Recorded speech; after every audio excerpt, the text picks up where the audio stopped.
Good morning, everyone, and welcome to the Brightelm webinar. Delighted to see so many friendly names on the right-hand side of my screen here. I think today's topic is going to be very, very interesting and involved. We're talking about how to work more effectively with event agencies, and we've got a tremendous panel lined up.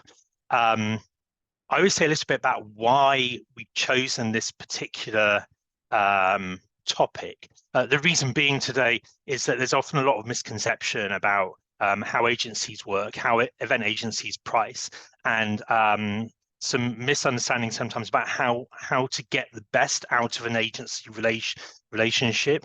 And this is following some specific information and conversations I've had over the last few months. So just a couple of housekeeping. There are no fire alarms planned for today. I'm joking, of course. Please feel free to use the Q&A button if you have any questions throughout, or use the chat if you want to catch up with people. Say hi to, if you know anyone on the right hand side in the attendee list. Just say hello to them. I hope you will enjoy today's session.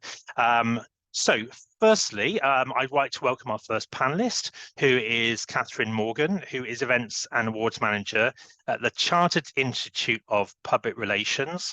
Good morning, Kat. Hello, good morning, everybody. How are you doing today? I'm very well. How are you? Good. Thank you very much for joining us. I appreciate it. No, thanks for asking. What are your initial thoughts on the subject of the webinar? So I currently work with two different event agencies in two different aspects. I think there is multiple ways of working with different people, and one we work with on commercial aspects within events, so the sponsorship side of things and partnerships, but not only in events but are wider across the business. And the other we work on with venues and resourcing. So there's sort of clear remits for both parties involved. But also I would say how I work with them is that I see them an extension of my team. We actually only have a very small team at the CIPR, so resourcing is a problem, I would say, and as everybody knows, within events you have peaks and troughs with build up to big events and things like that. So I think working with event agencies has certainly enabled us to produce more and lessen the burden on the core team, and so seeing them as part of an extension of our team is really important, both agencies and their different aspects. So they know the challenges that we face as a in-house team, but they're also part of the successes. So when things go well, they are part of delivering those events and partnerships. So I would say my mentality on working with an event agency is I see them as my team and I treat them like my team, i.e. I have honest and fair honest conversations. Fairness is a really important part. I don't micromanage. I respect they have other clients and that we're only paying for a certain amount of their time. I don't expect them to be at my beck and call 100% of the time, because that's just not the relationship that we have, because it's not, the contract. We've got to be respectful of each other and each other's time. And also, like my team, though, I think this is a really important point. I'm really interested in their opinions. They do have other clients. Other clients are in the same fields. In most cases, they have other, potentially other clients that have similar challenges. So, obviously without breaking confidentiality, being able to have those conversations about how we get around a certain challenge, or we want to have a creative brainstorming session. That's how I would like to that's how I like to work with my agencies, really asking their opinions as well and seeing them as part of our team, like you would with your team. You would always ask their opinions on a situation as well. So that's a great intro. Thank you so much, Kat. We'll come back to you shortly. Next is Louise Tratt, who's Head of Meetings and Events at the British Neuroscience Association. Hello, Louise. Nice to see you again. Good morning. Thanks for having me, and hi everybody. And what are your initial thoughts on the topic? So I think this is a really, really interesting topic. So I've been with the BNA, the British Neuroscience Association, for nearly 13 years. And in that time, we've used 5 different PCOs or event agencies. And so I think I said in our sort of practice or our speaker briefing that I've had to kiss a lot of PCO frogs to get to our PCO prints. So, but what I mean by that is, I think PCOs or event agencies have so much to offer.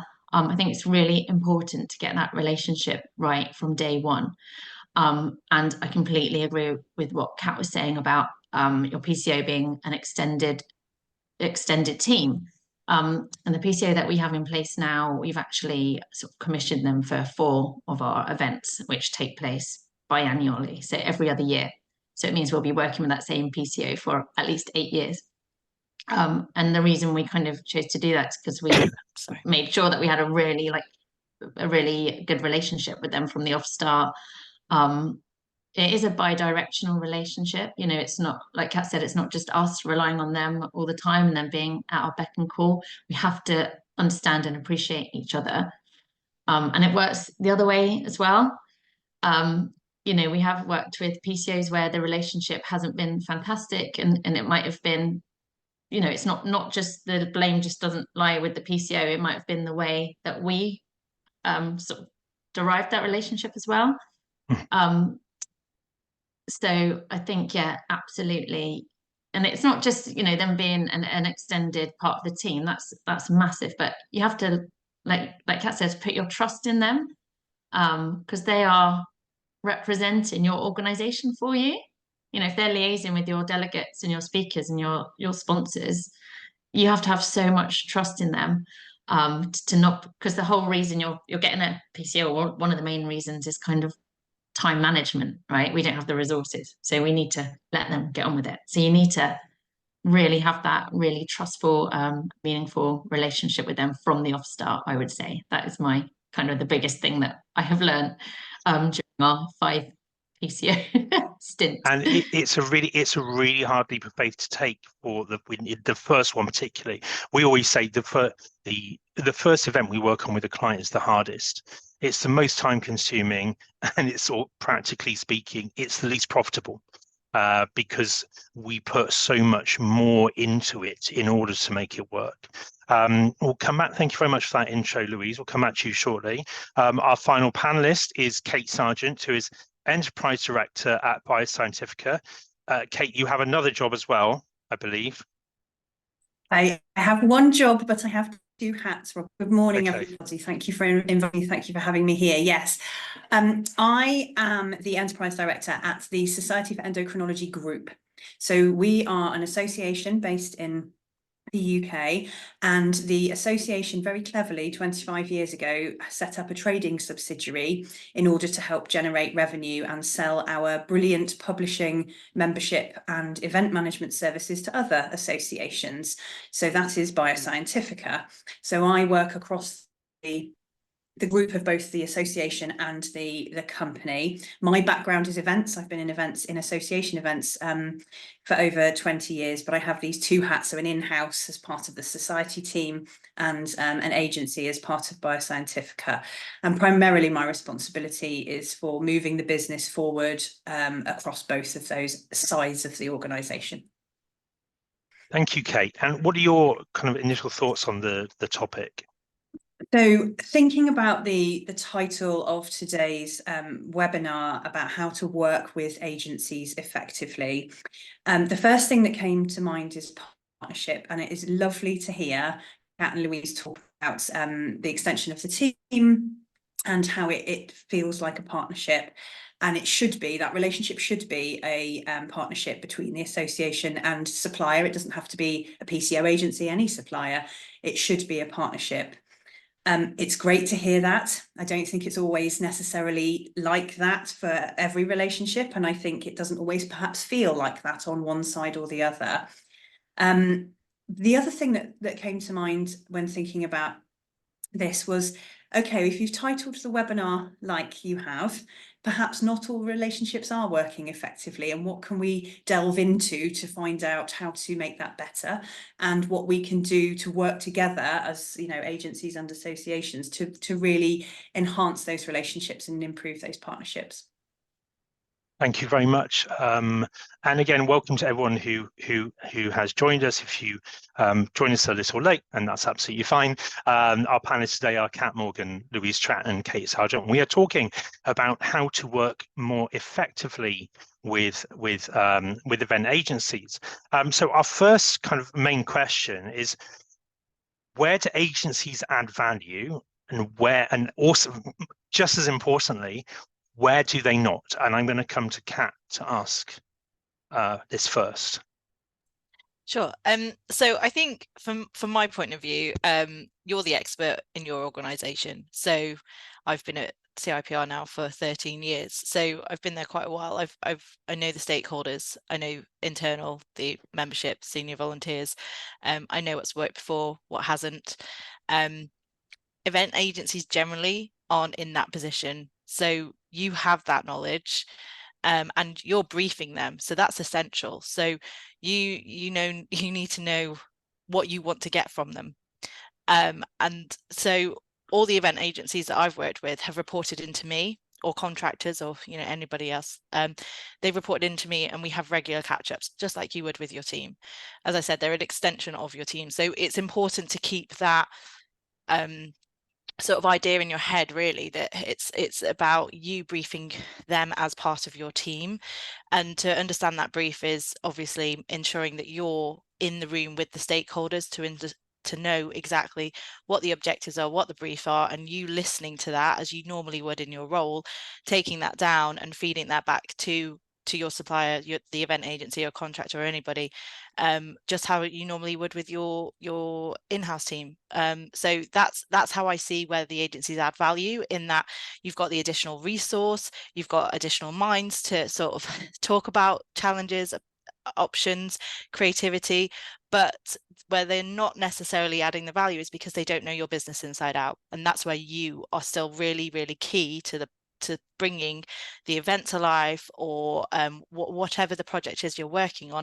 You know your stakeholders, you know what the business is trying to achieve, and it's your job to sort of echo that back to the event agency so they understand what the objectives are, the brief is, and what success looks like. Thank you. Louise, anything to add on that? Yeah, I completely agree with everything Kat said there. Yeah, you're right. We are the experts in our field, and looking out, we know what we want the event to achieve. I guess where the event agencies add value is helping us to achieve our goals, whether it be budget-wise. I know there's a lot of people often say, PCOs or event agencies are expensive, but actually, they're going to save you money in the long run, because they're going to help you, for example, with your budget management. They're going to, they're the experts at like helping us to create and manage budgets, make sure we don't overspend, make sure funds are allocated properly. And in the end, that's going to, for example, save us money. And likewise, they event agencies, because they're experts in their field, in events, they often have the relationships with suppliers, and they are often able to sort of leverage or negotiate discounts and deals due to ongoing relationships with suppliers, something that we wouldn't be able to do. So you're kind of looking to the event agency for their expertise, their knowledge, and they have specialized knowledge as well, but also problem solving. So being event experts, they'll be able to sort of anticipate potential issues and maybe handle any problems that could arise. And then for me as well, the real value of event agencies is not just the lead up to the event, but on the ground at the event. Every single event agency we've used, not all of them, some of them, well, 4 of them we didn't go on to use again, and that's not, there's different reasons for that. but every single event agency we have used has been absolutely fantastic on the ground at the event. So I think all the planning is, as we all know, in the events, all the planning kind of takes place up to the event. When it gets to the day of the event or the days of your event, it's just so nice to have that professional, reliable, trustworthy team in place. So you almost don't, you can kind of not take a backseat is the wrong term, but you can almost enjoy the fruits of your labor and kind of see it through a delegate size, which I think is really, really important as an event organizer. So for me, I would say the real value from event agencies comes to when it's on the ground at the event, but you know, they do need to have that build up knowledge beforehand as well. And is there anything you think that an event agency shouldn't be expected to do? I think just echo what Kat says. I mean, we are the experts. We know what we want to get from our stakeholders. So I would say things, if you're talking practically, things like the content of the program, that should always be curated by the person within that organization, I would say. Yeah, but I think for me, you know, event agencies add so much value, so it's really hard to actually point out a point where they wouldn't add value. So I agree with you actually, and I know there are some associations which outsource their entire events content, including as complete kind of I can't think of the term, but a complete separate entity. And I always worry about the danger of doing that, in almost the association losing control of their event and losing ownership of their event by doing that. And I firmly believe that that as agencies, we are very good at what we do in the most part, but we can't know everything about your subject matter. And so, Kate, on that note, actually, how important, and with this question in mind, how important is sector experience to your choice of events agency? How important is what experience? I didn't catch the first word. Sector experience. Right. Thank you. In terms of sector experience, I think it's less about the topic, because we always say you are the experts in your field, we are the experts in providing a professional infrastructure. That's what we do as an agency. Supporting associations, we come in and provide a professional infrastructure to support the delivery of the event in a PCO case. And it doesn't matter so much what the topic is, what the sector is, because that guiding principle will still be correct. What does matter is how the association is structured. And one of the things that I was thinking about when we're talking about adding value is around understanding when the association does and doesn't have its own direct employees. It makes a big difference, because what we will see there is, in the instance that in Kat and Louise's experience, they are employees of the association, and they are able to then be a direct contact for us, employed to manage us, as Kat was saying, and to be that kind of briefing point and that liaison. When you have volunteer leadership in an association, which is very common, it's primarily where I've gained my experience. Those individuals, my experience with Bioscientifica is biomedical, as you might expect. So I'm talking about relatively senior, very, very busy healthcare professionals all over Europe. They do their role with their association as a volunteer post, probably alongside other volunteer posts that they do. And whilst that is incredible, it can lead to some challenges when you're working with them as an appointed agency, because you are very conscious of their time commitments and their ability to be able to answer the questions you might need answers to quite quickly, or to provide those in-depth briefings, as Kat was talking about, but also being respectful of the fact that you have been appointed to deliver something, and you can't do that when there's a decision by committee.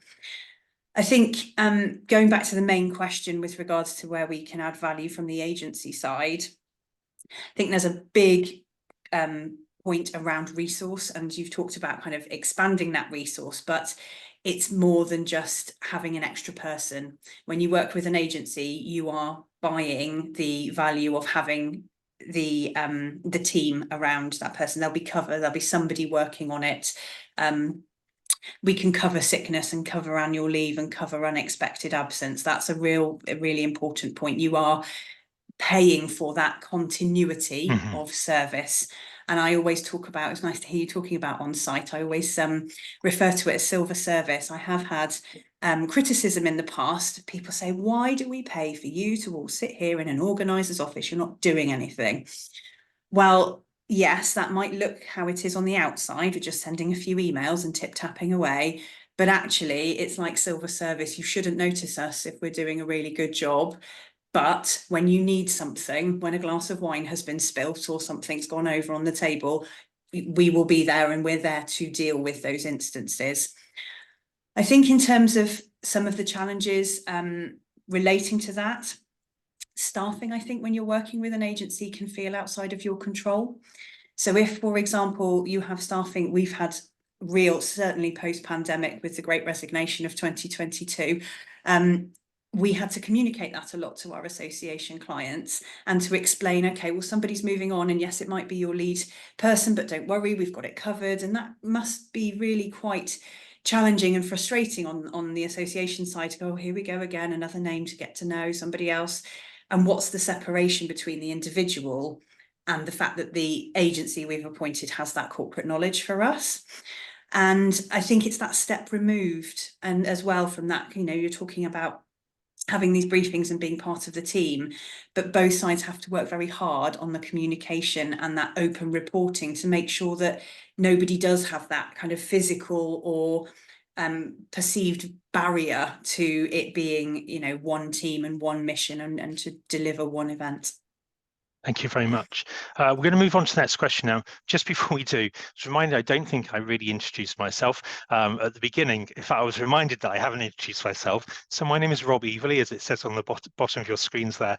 I'm Managing Director of Brightelm, which is the event agency for associations. We're now going to move on to a bit of commercial information. I really wanted to crack some of those rumors, and Kate alluded to about cost and pricing, and explain a bit about how agencies price. And there were quite a few different models here. But the first one was I wanted to talk about the price value model. So this is obviously what you pay versus the services you might receive. So you'll see this graph is set up. You may have seen some of this before. So quality runs up the middle axis with high quality at the top and low quality at the bottom, and then price sits with across the horizontal axis. Struggling with that word this morning, with high price on the left and on the right, and low price on the left. Now, the most profitable companies operate in the top right quartile or the bottom left quartile.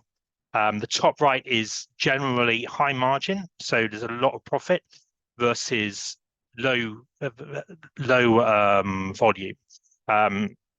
Just take this out of the events context for the moment. Bottom left is generally low margin, high volume, which means you are charging less, but you have a high turnover of services or products or clients. If we were to equate this to sparkling wines, which I'm sure most of you would appreciate, champagne is at the very top right, and your Aldi or Lidl £4 bottle of some sparkling wine from unknown origin or blended is down the bottom left. You generally won't see successful businesses appear in the bottom right quartile or the top left. Now, the reason being is if you win a piece of business based on high price, i.e. the client doesn't care too much about budget, but low quality, you probably won't get a repeat client out of it, because the service will be so bad that they won't come back to you again. fundamentals of any business is a high repeat client rate for most companies. I already mentioned in the event agency world, it's much harder for us to make a profit on a first event. We make a much better profit on a second or third event because we are more efficient. We understand the client better. We spend a lot of time understanding nuances of a particular sector or particular client, the way a client works for the first event. And a good example of that is I've lost track of the amount of times that a client has said to me, there's only one way of submitting an abstract. It's an industry standard, and I can assure you it's not. There's many different ways and many different nuances. So I've spoken about the bottom right. Top left is where most agencies want to avoid, but unfortunately sometimes slip into, and that's where we have low price and high quality. Now, Louise made a very good point. When most agencies, when they deliver on site, they deliver brilliantly. In fact, to be honest, most people working in the events industry, I'm fairly certain, are driven to deliver a very high quality product. When that creates when it's a problem doing that is when the price quoted or price agreed is so low, the level of service that the client needs or requires according to the scope cannot be delivered, or it's delivered to the detriment of the team. So I remember working for an agency on a particular project about 10 or so years ago, and the price quoted was so low that I couldn't get any additional resource to deliver the service that I needed to. So I was working 12-hour days, was making mistakes, which then the client was unhappy with. So we didn't win that business again because of that. So it's really important that, and it's the agency's responsibility to set what their price expectations are, and to be prepared to walk away at some point. And that walking away point is really important, because as soon as you're in this top left quartile as an agency, you are in problem land, and you're into staff burnout, you're all sorts of things. It's quite nasty, but it can, if you're not careful, it can trip you up. There are a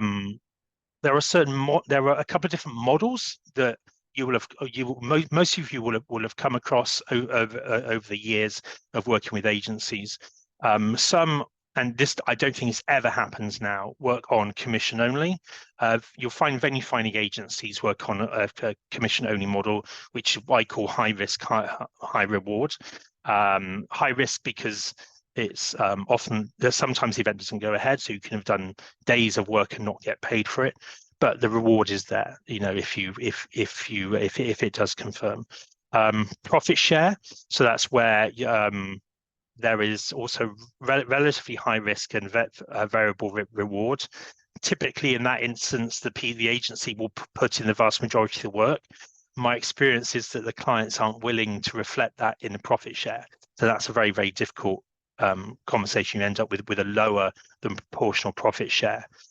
Fixed management fee, low risk, because the agency, you're going to get paid, but low reward as well, and often challenging from a scope creep perspective, and I'll come on to talk about that in a little more detail. Variable management fee, so that's where you charge based on the number of actual people that come, or some variable such as that. And of course, hybrid, you may have a package or a quote which contains various elements of this. And the next question I wanted to talk about was how we calculate fees. Kate and I were joking the other day, well, we just do our best guess, really. And there's an element of guesswork, but most agencies will will look at some or all of these criteria. So we have guideline day rates for our staff members. Can anyone hear the alarm in the background?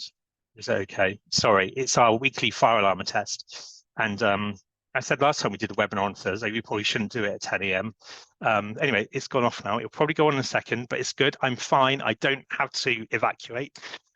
So we have guideline day rates, probably based on level of career level, which we need to adhere to. There'll be a combination of salary, overheads, and profit.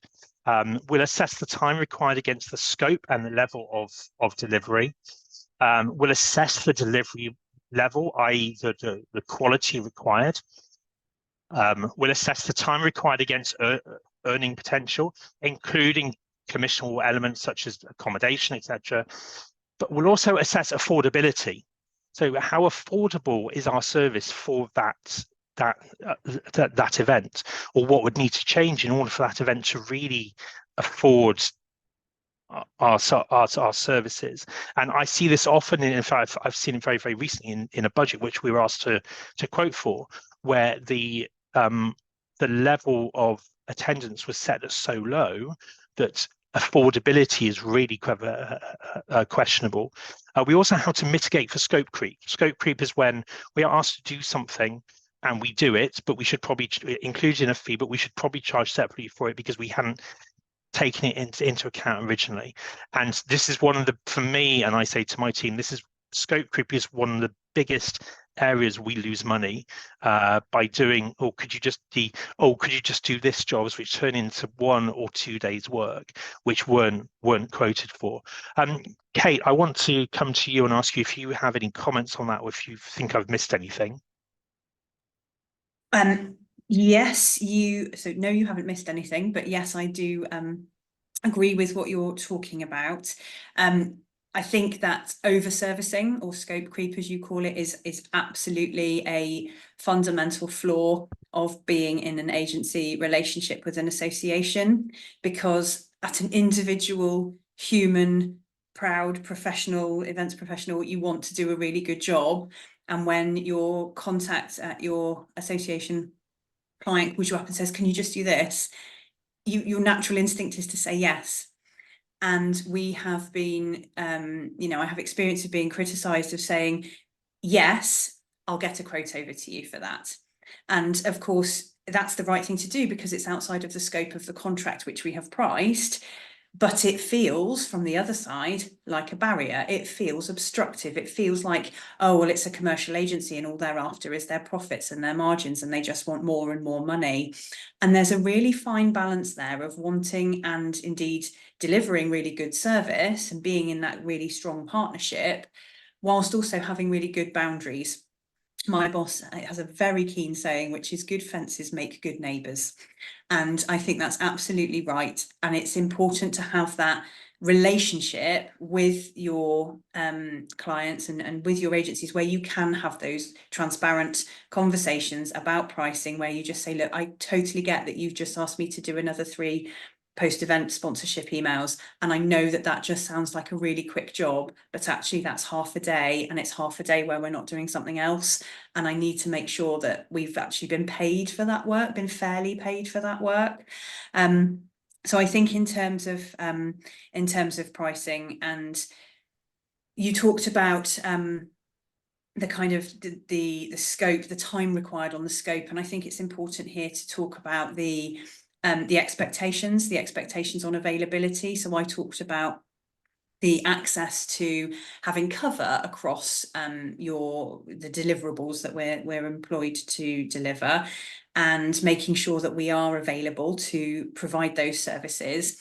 But the fees that we charge do not include 24/7 access via WhatsApp, via personal messages on my personal phone at all times of day or night. And I think there are expectations sometimes that when you've appointed an agency, you can just push that work into them, and it doesn't matter what the time is. And you think, okay, well, again, if I push back, is that seen as a barrier? Is that seen as me being obstructive? And we're not trying to be, we're just trying to keep the fences healthy. Thank you very much, Kate. Just moving on to our last question now, we're going to look at some case studies where it's worked and where it hasn't. I have to come to Louise first on this. So Louise, you're on your 5th PCO in in 13 years, yeah. 13 years. So obviously there are some things you can't say about that in public, but where has it worked and where hasn't it worked? Can you give some specific scenarios or examples? Yeah, so I'll start with the more not negative's the wrong word, but yeah, I guess in a couple of instances, and you know, I think it's really interesting what you're saying there, Kate, about you know, the fact that some associations think they just have access 24/7, and I think that's really a really good point. I think that comes with experience of using a PCO as well. So I think, like, I remember, like, the first time we used a PCO, I think, yeah, we did just think, we're paying them loads of money, they should be our every beck and call. And it's really interesting that Rob says the first time, you know, the first event you do for an association, you put everything into it and you usually lose money. So if you put those together, it's kind of, it's an interesting combination. But I think, like, as time's gone on, and I've, you know, this will be the sort of 6th time we've used a PCO, or I personally used a PCO for a large event. I know now I absolutely, like, respect those boundaries. So I think that is something that comes with experience. I would say in a couple of instances where we use PCOs, maybe something we failed to do from our side is to set out exactly who is doing what and who's responsible for what. And that is where we've been had some issues. And one example of that is where the PCO were invoicing. They were securing sponsors, helping us secure sponsors, and they were invoicing those sponsors. And you know, when I say talk about the detail, everything we need to go through, you need to go through everything with a fine-tooth comb, I would say, before you you know, employ the sort of take their relationship forward. And in one instance, we found out that the PCO wasn't charging VAT to the exhibitors.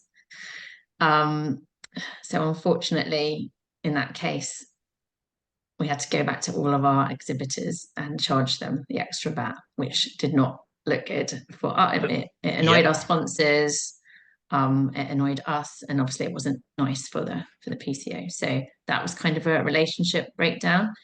But I think we just, you know, presumed, like, rightly or wrongly, that although it has, you know, they had the price plus VAT in the sponsorship prospectus, we just kind of let them crack on with invoicing and stuff. So I would just say, like, it may be that maybe on our part, and that PCO's part, we didn't, maybe we, like, failed to, like, go through every single little thing in detail and just check who is doing what, because then eventually that is going to save you time. Yeah, it is. I mean, on that point, I mean, just hearing that, Louise, it just, as you've put it, I would say that actually the experience of the PCO that there's a lack of experience from your chosen partner there, because whilst there may be exceptions to not using VAT, particularly if you are liaising with an international company, you may not be required to charge VAT on your that particular transaction. If it's a domestic conference like yours, then yes. I would be surprised if people assume that you shouldn't charge VAT. But yeah. That's interesting. Anything else just before I go to Kat on that topic? I mean, I can talk about many times where we've had really positive experiences, so I won't go into that. I'll let Kat speak for now. Right. But yeah, Thanks I would very say much. communication is key at the beginning of the relationship, I would say. Thanks so much. Thank you. And Kat? Yeah, I think it's a really great question, because I think you take learnings from it, from situations that have happened. We had a couple of years ago during COVID, we worked with an event agency for our virtual events, and I was going on mat leave, and did a full briefing meeting with every stakeholder, you know, the agency, my cover, the whole team. Everybody was on that meeting. There was time, you know, I'd set out the project plan, the timelines and everything. And then to hear only, you know, 2 weeks before the event agency had sent my cover an email to say, if you do not get me this information, the event is not going ahead. It's just not the appropriate action for an event agency. If there are problems, you need to pick up the phone and have a conversation. You don't threaten. So I think there was a learning from them on that point, and I got a call from them when I got back, and I said, I'm really sorry, but from the experience of my team when I was away, I won't be working with you again, because that's just not how to treat people. So I think, firstly, always treat people how you want to be treated, because that's a really key thing in business. I just don't think you should be sending emails like that to anybody. And, you know, we are all human. So like Louise said, you know, communicate nicely with each other. We're all under the same sort of pressures, particularly in events world. We all want the event to go well. We all want to work together to achieve that. So work together. Let's not put up those barriers. But yeah, you know, I'm working with 2 event agencies now. Absolutely brilliant. They're able to do jobs for me that I can't do if I'm running the event. So looking after sponsors, or, you know, chasing or negotiating on my behalf, because, you know, it's about prioritizing my time. So, you know, there's absolutely wins for working with additional resource, and that's, you know, as we've said, they're a part of your team. We trialed something last year, which I would absolutely do again. There's definitely learnings from last year, which was we had somebody from an event agency on retainer in our team. So they literally turned up 2.5 days a week for us, had their company laptop, everything. It worked really well to a point, but because I wasn't her manager, when things weren't necessarily at the standard I would expect, that was the challenge. So it's how you manage that personnel within your team when they're not a direct report. But as a retainer idea, and having additional resource coming in and being really integrated within the team, like literally turning up to our, you know, office days and on site with us, and you know, working with us on a regular weekly basis for a long, you know, for 2.5 days, it worked really well. And it was something that I would absolutely, if we're in that situation again, I would consider. But it's just about adapting how you deal with situations where they're not your report. Thank you, Kat. And just before I go to Kate for her comments, just remind me, please, if you do have any questions for the panel, submit them now, because we are running short of time. And if you have any burning questions, there's danger we won't get to them. Kate. I think that we can all agree that a really good example of when an agency comes into its own is when there's a problem. And the crisis management, and unfortunately I've become a little bit of a voice on this in the industry. It all started with a volcano a little while ago. If I see you at a Brightelm or ABCO event, I will tell you all about it. You can't stop me. But that real kind of partnership that you can come together in a crisis, and you've got that expertise on the ground. And it's not just about the event staff. You know, we will have access to either in-house or through our networks to communication and marketing specialists, to IT specialists, to finance and HR specialists. So there's very much that kind of coming together. The corporate knowledge I've already talked about, when you've got volunteer leadership in particular, retaining that corporate knowledge on behalf of the association. And also going back to the pricing points that we were talking about earlier, it really works, I think, when an agency, in a bit of a hybrid model, as Rob laid out, you have part of the fee as a profit share, because that incentivizes your agency's behaviour. So, and you know, if you do undertake part of a revenue share model for the fees rather than a fixed fee, for example, whilst it's post-pandemic, it's not necessarily as profitable or indeed affordable as it has been. So we're having to go back to our pricing structures now and say, actually, if we put all of our pricing models through the number of people through the door, yes, that incentivizes our behavior. But if your numbers have halved because the world has changed on us, we can't make enough money to cover our staff costs, so we're having to go back to that. But I think that it can be really good when you know, as an association, that your agency is incentivized, and that they are not just looking at, yes, they'll drive the delegate revenue, the abstracts, yes, they'll drive the sponsorship sales, but also they're looking at the cost savings and the actual costs of running the event, because then they are incentivized to maximize those cost savings so that the profit at the bottom, everybody wins, as Kat was saying earlier. I have a few war stories in the chest, and I won't go into too much detail, but I think that the one that really stands out for me, that doesn't involve a pandemic or a volcano, is where the association and Bioscientifica, on paper, everything looked perfect. It should have been a match made in heaven. It absolutely, the executive director was local to our offices. We absolutely believed that we were the right agency to support them. We won the contract. We were absolutely thrilled.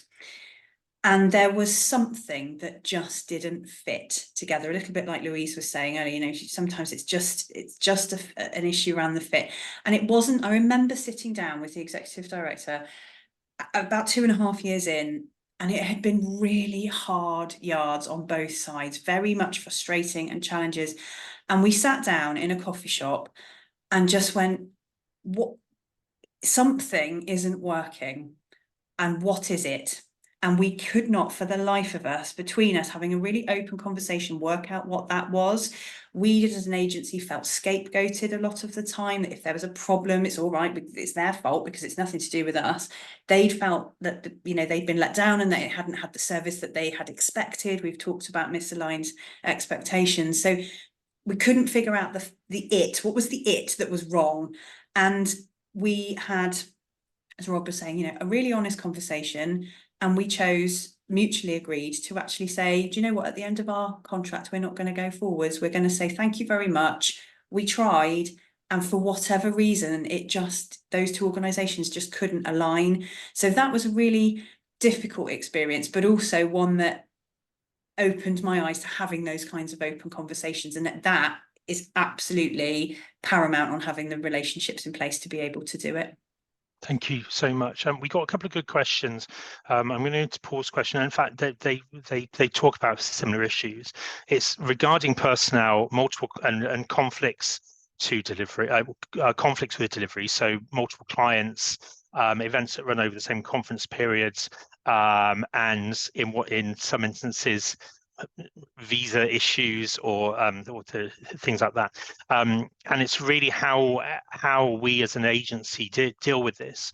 So actually, from my perspective, the most important consistency is your project lead. So typically in an agency, you'll have an account manager who's responsible for the relationship, and then with the client, and then you'll have a project lead. The consistency of that project lead is the most important, and I think it would be very difficult to have a project lead on a large congress, particularly, who then goes off 2 weeks before to run a different event. In fact, I would say that's impossible. We do a lot of prep for on-site, so we have on-site workbooks, we have plans, we have contingency plans, and we have processes in place, which means that if we do have critical issues with staffing, somebody else can jump in to deliver certain elements. I have had it in where it's had to be led by someone before, and I know, Kate, that happened with your volcano crisis. But I think there needs to be a conversation as well with the client, in that you have a lead, but the people in that delivery team will change from time to time depending on the needs of your event and then the needs of the business too. So we may use freelancers to deliver certain elements, but we would try and make it that those freelancers, if they're delivering a critical element for you, that they remain consistent and they are also on site delivering that critical element too. So it is a juggle. There's no theory over. Paul asked a question: how do you juggle manage your time as task for us? You just make it work, Paul. And there, we do have planning spreadsheets. We do have resourcing tools. We just make it work, and we talk about it a lot. Next question: what advice would you give to an association working with a different PCO every 2 years? Okay. Since you explained the second and third events, the same PSO are much more effective. I assume this is a congress which rotates.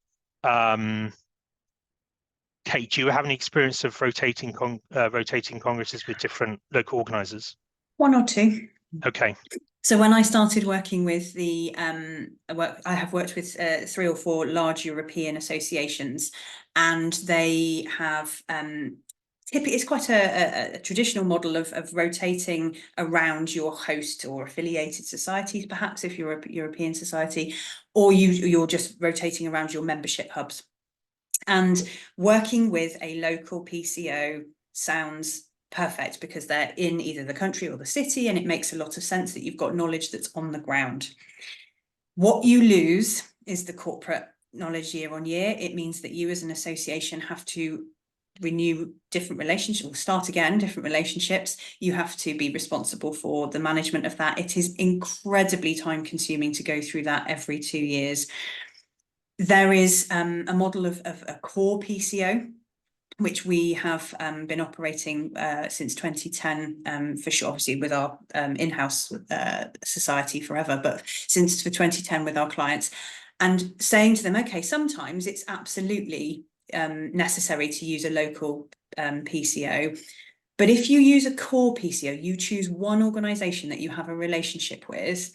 That organisation knows the event. You don't have to go through it every time. You don't have to reinvent the wheel. You have that corporate knowledge. You have that consistency. And then if the best situation is when that PCO then partners up with a local team, whether it's a destination management company or a PCO in another country that you then, for example, the social programme. It is much better that somebody in Liverpool is working on the Liverpool social programme than me sat in Bristol, right? Because I don't know Liverpool Cathedral the way that a PCO sat in Liverpool does. And that is a really good way of being able to navigate those issues with that kind of biennial congress. From the agency side, one of the things it's important to appreciate is that when the conference runs every 2 years, if you are using a core PCO, that PCO is only being paid for one conference every 2 years, and that's absolutely fine. But the work is, as most conferences are, 18 to 24 months, if not longer, if they're much larger and European. So you are retaining the staff, and that's where the agency side of modelling comes into play, in that we have to be flexible on how we manage our resources to make sure that we're not carrying a great big team to deliver something at the end of 2026 when actually we don't have that volume of work. Because thinking about the different levels of work, I think in answer to Paul's question, it's around making sure that you've got not only what Rob was talking about, the project lead, but also what we call a second event manager, a 2EM involved, not that's duplicating, but so that there can be that complete consistency. Because we have had an event manager go off 2 weeks before the event was due to run, and it was very, very painful, but we got through it because we had broader knowledge in the team. And from an association's point of view, it's making sure that you as our clients never feel second fiddle, never feel that you are coming second best to the other client, the big one, the one they're always talking about, the one they're always off sorting out. And that's really important as well. And we do recognise that, and we do, we know that it's important to be honest about our commitments, but never to make you feel like somebody else is more important than you are. Thank you. One last question. I'm going to direct to either Kat or Louise some advice from someone who's now working with a PCO, and there's a lot of miscommunication, and we have trouble having enough people registering to our event. They also have problems on their website. When people register, it says there was a problem with the payment, but the amount was deducted. So this is not very professional, and we are having issues with that. Do either of you have any advice for Armel? I hope I've pronounced that correctly. On when things clearly they have a problem there, there's miscommunication, things aren't going well. What can she do? Yeah, I'm happy to jump in. It sounds like, Armel, that you need to have sit down with your event agency, identify all the problems, and try and identify a solution before you move on. This clearly is not working, the relationship you're currently in, unfortunately. So it looks like you might need to get IT on board to sort out the problem with registration. So I would, if I advise you to sort of try and get a meeting in the diary with your PCO as soon as possible. Don't panic, it can all be sorted out. It sounds like it might be an IT issue on their side, perhaps. So just figure out what you need to do, when you're going to do it, and how you're going to move forward. Thank you very much. I think you're at the stage where you can save the relationship. It sounds like you're still at the registration stage. So yeah. Yeah, I think so. I would also, you know, if you feel things feel things are going too far and they're not recoverable, check your contract as well. Check your contract with them and make sure they are delivering on the terms which are agreed. If they're not, then worst case scenario, and I would really counsel, this is absolute worst case scenario, look at changing your, if it's possible, look at changing your supplier to perhaps the company that came second on your tender process. We have run out of time now, and we really can't take any more questions, but thank you all. I think I think there's a specific question for Louise, which I'm going to pass on to Louise. If anonymous attendee would like to email hello@brightelm.co.uk, I'll ask Louise to come back to that specific question for you. Obviously, we don't have time to do that now. Thank you very much for attending, everyone online. Thank you to our amazing panel, Kat, Louise and Kate. Round of applause from them if you are at home. We're hearing that now.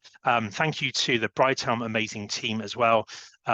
John, Geraldine, Anne-Marie and Shelley. Just some dates for your diary. We have our next webinar will be in September, titled TBA, because there's a when you finish the Zoom, there'll be a pop-up asking you for your thoughts on what topics you'd like us to cover next. So please do complete that. We will be having, some of you will be familiar with Evolve. Evolve are events which we run for in-house association event professionals. Kat came in February and our first one, had a great time. Louise, I'm assured, will be coming in on 31st of January when we run our Evolve conference, and Kate hopefully next year, which will be Excel. We're also going to be running a commercial themed conference for the Evolve audience in October in London that will focus on marketing strategies and sponsorship acquisition strategies. For now, I have been Rob Everley. My company is Brightelm. We're here to help should you ever wish. But for now, thank you very much for attending, and we will say goodbye.